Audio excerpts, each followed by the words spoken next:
Good day to all of you. I'm Narbek Kamenov, and a warmest welcome to the new time on Jibek Joly World. Kassym-Jomart Tokayev launched the construction of an automobile plant for the production of 3 car brands during his working trip to Almaty. The Kazakh President was presented with a project passport and the model of the future plant that will use a completely knocked-down form of production. The completion of the car manufacturing plant is scheduled for the 4th quarter of 2024. The total area of its production facilities is expected to reach over 100,000 square meters. Separate welding and assembly shops will be built for each of the 3 auto brands. After commissioning, the new plant will produce over 90,000 vehicles annually. The total investment will exceed 100 billion tenge.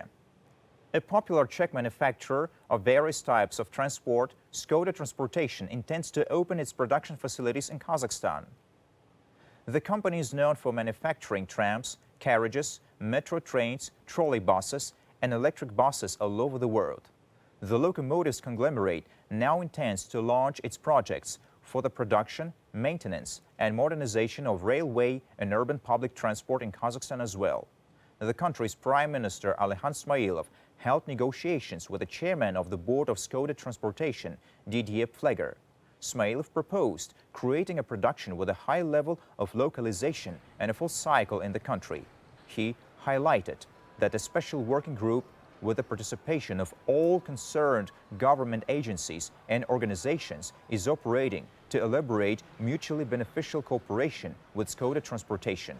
In turn, Pfleger said that his company is ready to enter new markets. Therefore, it considers Kazakhstan as a promising partner for localization and development of its production.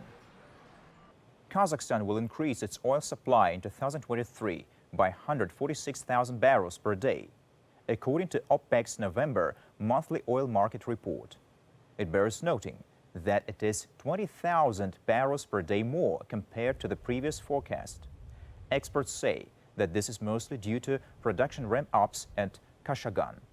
Oil production in the field of Tengiz, along with the gas condensate output in the Karachaganak field, is also projected to rise marginally. In fact, OPEC has kept unchanged its October forecast for non-OPEC liquids production growth in 2023, which will stand at 1.5 million barrels per day. The main growth drivers are forecast to be Kazakhstan, the US, Norway, Brazil, Canada, and Guyana. Overall, OPEC revised down each of its 2022 and 2023 global oil demand growth forecasts by 100,000 barrels per day. Thus, OPEC now sees global oil demand growth at 2.5 million BPD in 2022 and at 2.2 million BPD in 2023. According to experts, the uncertainties in the global economy and factors related to the pandemic and geopolitical developments may lead to decrease in the oil demand. As regards oil, it bears noting that the Kazakh government is currently implementing the roadmap for diversifying the crude flows through Georgia, Azerbaijan, Uzbekistan, China, and other states. Work is also underway to increase oil exports. According to the country's prime minister, the states are ready to cooperate with Kazakhstan on these issues. In particular, there is an agreement on the transportation of 1.5 million tons of Kazakh oil through Baku-Tbilisi-Ceyhan pipeline from January the 1st, 2023. Moreover, the further increase in volumes up to 6.5 million tons is being worked out as well. Lithium is the energy of the future. In the long term, it can become an oil substitute. Such an opinion was shared by the participants of the second Almaty Energy Forum. The heads of international organizations and politicians are among them.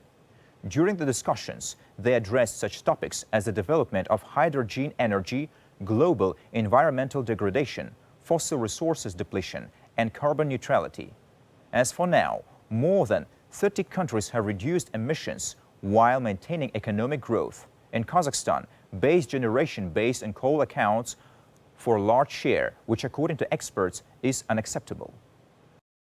Для многих стран является серьезным испытанием, как от For many countries, the transition from reliance on hydrocarbons to renewable energy is a major challenge. For example, this is an important task for Kazakhstan. It is necessary to transform the energy balance, and hydrogen is the solution. Second, green energy is impossible without rare earth metals and other critical components. Lithium, for example, it is called the new oil, and soon it will be more valuable than oil. Unfortunately, the world is already experiencing lithium-related conflicts. Будет более ценен, чем нефть, и уже, к сожалению, конфликты по всему миру возникают из-за лития. The Kazakh capital will host the next round of talks on Syria. The 19th international meeting will be held on November the 22nd and the 23rd. Delegations from Russia, Turkey, Iran, Syria's government and the Syrian opposition will participate in the event. Representatives of the UN, Jordan, Lebanon and Iraq are expected to arrive in Astana as observers. The agenda will include issues related to the economic and humanitarian situation in Syria, comprehensive promotion of the political process, and also confidence-building measures, such as the release of hostages and the search for missing persons, the mobilization of the international community's efforts for the reconstruction of Syria and the creation of conditions for the return of Syrian refugees to their homeland is also on the agenda. All necessary conditions for the upcoming voting day and international observers' work have been created at the country's polling stations. This was stated during a briefing for the heads of diplomatic missions and representatives of international organizations on the preparation and holding of the presidential election in Kazakhstan. Foreign Minister Mukhtar Tilouberdi and Chairman of the Central Election Commission Nurlan Abdirov took part in the briefing. According to them, the upcoming election is an important milestone in the development of democracy in the country. 641 accredited international observers will monitor the election, including 532 observers from 10 international organizations and 109 from 35 foreign states. 68 polling stations will operate abroad. Media representatives from 38 countries will report on the election. Я буду 20 ноября. I will be an international observer on November 20th. We will be monitoring the presidential election. I was an international observer during the last presidential election, the parliamentary elections and the referendum. This will be the fourth time for me. Президентских выборов. И до этого был международный наблюдатель в парламентский выбор и еще в референдум. Это четвертый раз. 407 polling stations will open their doors in Astana on November the 20th. Around 768,000 voters are expected to cast their ballots in the Kazakh capital. Those who cannot come to the election at their place of residence or who are not registered in the capital will be able to vote anyway. There will be a citizen registration service for them at 23 polling stations in the capital. For this, citizens will have to go there and fill out applications. The territories of the polling stations have increased by half. We opened 59 new polling stations due to the growth of the city and the migration flow. 56 of them are located at the residential places of the population. The joint project of Kazakhstan and Sweden was presented in Astana. The unique photo exhibition entitled Parenting and Equal Opportunity includes 40 works by photographers from the two countries who managed to capture families in happy and also challenging moments of their life.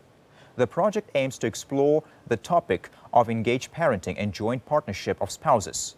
According to the project organizers, namely the Embassy of Sweden and the United Nations Population Fund, each photograph showcases a unique story of parents. The exhibition will be available to all visitors until November the 23rd. At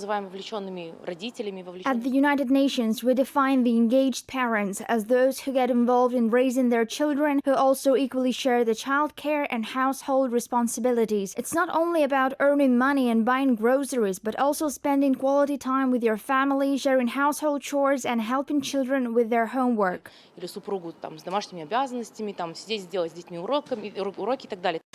That's all the news we've got for you today. I'm Norbert Kamenov. Make sure to stay tuned, and I'll see you very soon.